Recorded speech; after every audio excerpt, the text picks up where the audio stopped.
by Ankita Film. Recording and mixing by Tinku Sahani. जब से सावन आवे मनवा ऐसन करे, जब से सावन आवे मनवा ऐसन करे। घरवा रही ना जाला हो चल के रही देवा घरे, घरवा रही ना जाला हो चल के रही देवा घरे।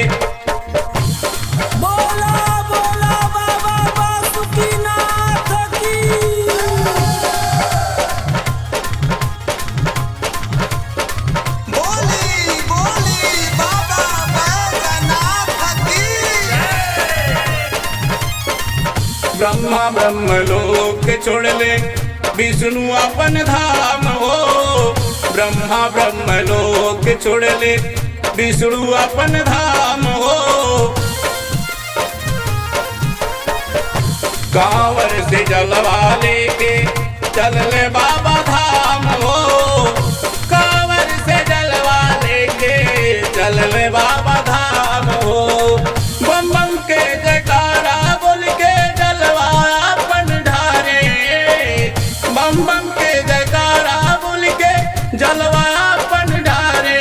घरवा रही ना जाला हो चल के रही देवा घरे, घरवा रही ना जाला हो चल के रही देवा घरे।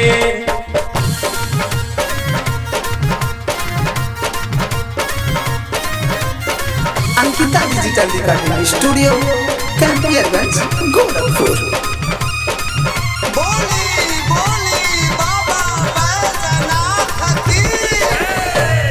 इंद्र इंद्रासन छोड़ ले देवता देवलोक हो, इंद्र इंद्रासन छोड़ ले देवता देवलोक हो।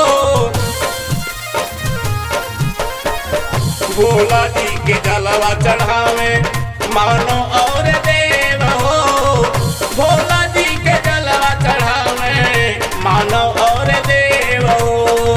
गेरुआ रंग में सबई आइल बाने देव घरे, रही ना जाला हो चल के रही देव घरे, घरवा रही ना जाला हो चल के रही देव घरे, घरवा रही ना जाला हो चल के रही देव घरे।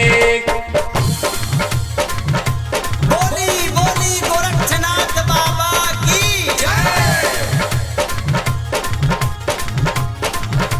बोला बोला बाबा बासुकीनाथ की।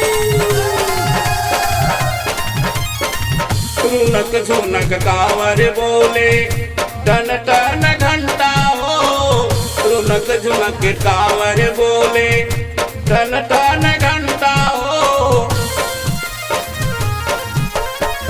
बोल बन के नारा गूंजे जल चढ़वावे पंडा हो, बोल बन के नारा गूंजे जल चढ़वावे पंडा हो। जाए कातिन देवघर हर कुमार के मनवा करे, जाए खातिन देवघर हर कुमार के मनवा करे। घरवा रही ना जाला हो चल के रही देवा घरे, घरवा रही ना जाला हो चल के रही देवा घरे। Ankita digital recording studio Campierganj Gorakhpur.